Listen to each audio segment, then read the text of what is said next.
Hi everyone, it's Stephanie Weaver here in the Blue and Yellow Kitchen in San Diego, California. Still under stay-at-home orders, still in the kitchen with Microwave Boy and Daisy the Golden Retriever. And I'm the author of the Migraine Relief Plan. Today I'm making veggie burgers.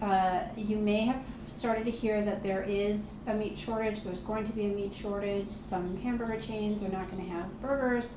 So I thought, let's make some veggie burgers because these are a really hearty option.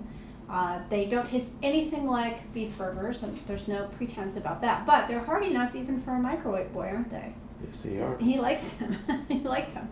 So the recipe link will be in the comments. These are from my website, migrainereliefrecipes.com.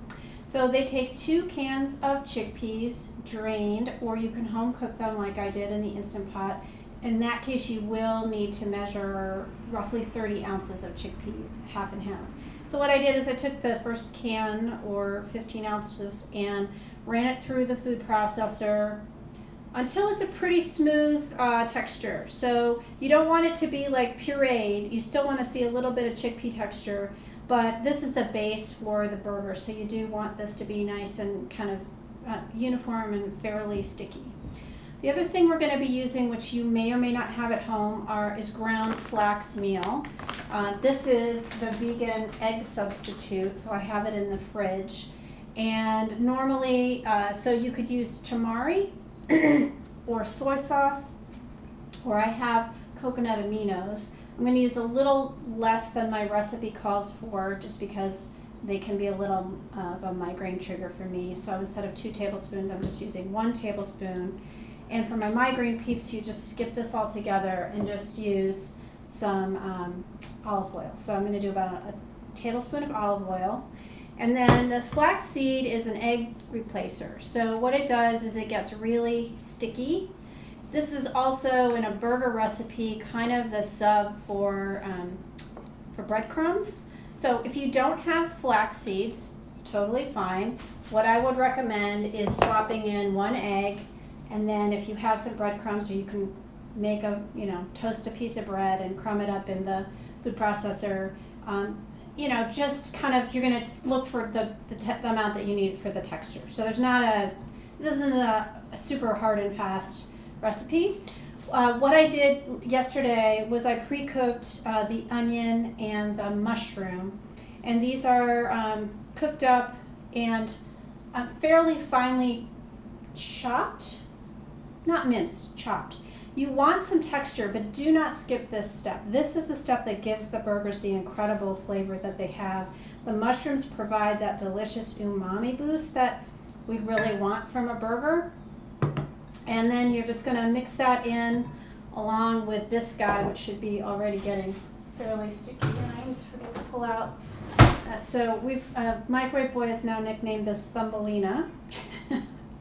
It was a spatula. It was a spatula. The handle broke off. And now it's Thumbelina. But I love it because it's just so handy, and I always have it right there in the drawer. So now, hello, say hi to Thumbelina. All right, so that is already smelling super yummy because I'm smelling the coconut aminos, which are very similar to soy sauce, the onion, the mushroom, and even the olive oil I'm smelling, which is just a really nice smell. So you can see you're getting some nice texture within that burger and that heartiness that we're looking for from a veggie burger. So we don't want something super wimpy. We still want it to taste really tasty and yummy. My recipe calls for 2 teaspoons of onion powder and 1 teaspoon of garlic powder. I only have garlic powder right now, and the only one I have is the Penzeys roasted garlic. So I'm going to just do 2 teaspoons of that. I don't want it to be too overpoweringly garlicky. This stuff is awesome, and it's also got a lot of umami in it as well, which really adds that just high flavor. Can you throw other seasonings in there, like Lawry's or whatever? Or? Sure. I mean, people can, so once you kind of get the base recipe down, you certainly could do a seasoned salt. You could do chili powder if you wanted them to be more spicy. You could add jalapeno to this step, or the sauteing step. I would actually probably recommend you do that. So the last step is the second set of chickpeas. is going in with about a 1/4 cup. So how do you measure uncut parsley? Is what I do is I just sort of shove it in there and go, yeah, that's good. Now, if my recipe needed to be more precise, it would read a 1/4 cup chopped, meaning I've already chopped it and then I'm measuring a 1/4 cup. I don't want to waste time chopping extra parsley, so I just kind of shove it in there and kind of eyeball it. And then so what's in there right now is just cooked chickpeas and parsley, Okay. flat leaf parsley. right. And I'm just going to be pulsing it a little bit because what I want to do is just sort of break this stuff up, but I don't want it to be really finely, minced or chopped. And I'm just going to take a look and see where we're at here. Oops. Maybe one more pulse. I've just got a couple of, might have been a good idea if I thought about it, to maybe just cut up that parsley with the scissors, just so that I wasn't starting with stems. Okay, that's good. And there was a bit of the sort of the chickpea jus, which is also called aquafaba in the bottom. So it's a little bit goopier maybe than Can you hold that, tilt that? Yeah, I will. I'm gonna just get this out of the way and then I will for sure do that. Okay, so this is what I'm looking for. Oops, sorry. I'm not used to facing instruction. Can you see that? So still fairly chunky. Still see bits of the parsley. Parsley, try not to skip that either because it really adds a lot of flavor. I used to, I grew up in the era where food was garnished just with like a big pile of curly parsley on the plate. That's how you know you went to a good restaurant. Yeah, that was how you knew you were going to a good fancy restaurant. And it just always seemed like this is just a waste. Why are these leaves on the plate? Well, parsley actually adds a lot of really bright, fresh flavor. And I've started using it a lot more. And even like the rest of this bunch, I made my my Instant Pot turmeric rice and meatballs yesterday, and I just finally chopped up the rest of the parsley, and when everything was cooked, I stirred it into the rice, and it just adds this beautiful flavor. And if you have a recipe that calls for cilantro and you're a cilantro hater, I would recommend, because there's that herby, bright, fresh element that is really important in recipes, if it calls for something like that, I would swap out an Italian, the flat leaf parsley, and you'll just be really surprised at how much it elevates the flavor of what you're making. If you can afford it and if it's available, and I know shopping is difficult these days, so this is also just kind of a future tip. So what I'm doing now is just a little bit of elbow grease here to get this all mixed together, and you can see, hopefully you can see, we've got a lot of texture. That's what I'm looking for. I really want these to be have a lot, not just be sort of a smooth kind of pate. You want that texture in there because that just makes it just more flavorful and interesting when you're eating Now, it. if that was hamburger, that would be a lot of hamburger right there. Yeah, so it should make 8 patties. We'll see how well. I fudged a little bit on the amount of chickpeas because I thought I'd cooked enough and it didn't quite. So what I'm just going to do is pull this over here. So this is my trick for burgers, are these egg rings. These are, you buy them in the kitchen aisle at most grocery stores will probably have these, and you maybe never even noticed them.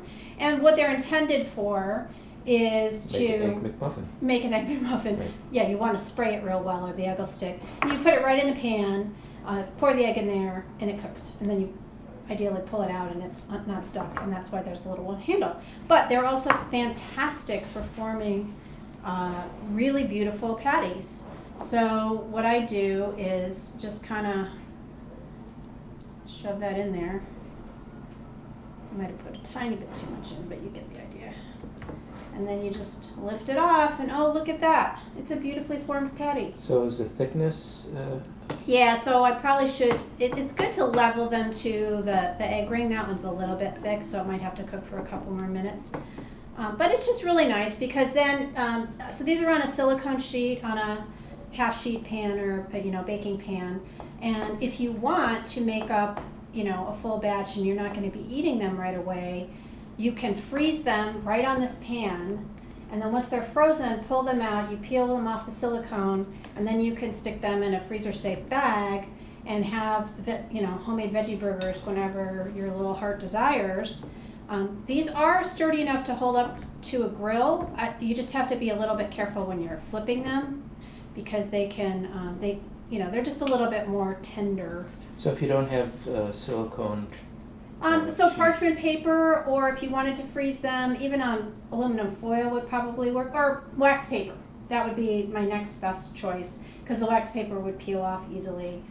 And so it looks like I might be getting more than 8 out of these. That's what I thought. I think you might be right, my good boy. I'd have to have a party. Might have to have a party someday. A socially distanced veggie burger party. Okay, so we're going to turn the camera off, and we'll come back in just a moment, and we'll show you what these look like cooked.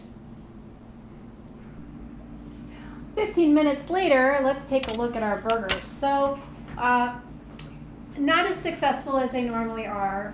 What I did wrong was I would recommend using the canned chickpeas and rinsing and draining them really well, because there was a little bit too much chickpea goo in these, and so they were pretty soft. So what you're saying is the Instant Pot created too much moisture? No, not the Instant Pot, just my treatment of them post Instant Pot. Okay. So they're just a little soft and squishy. They taste perfectly fine. So, and the one that I tried on the grill pan, completely fell apart. But I will taste it for you. I would recommend, so if you see this when you're making them, add more flaxseed or breadcrumbs, so that they really do hold together a little bit better. But really nice flavor. So look forward to seeing you all again soon. Please stay safe regardless of what your local government is saying. Please wear masks and social distance when you're out and about. We want all of you to stay well and healthy, and until there's a vaccine for this illness, that's really the only way we can be sure of that. Wishing you all well, and enjoy your veggie burgers if you try to make them. We'll look forward to seeing you again soon. Please follow me, SWeaverMPH, on social media. And if you're watching on YouTube, come on over to Facebook and follow me there, Stephanie Weaver MPH. Thanks for watching. Bye.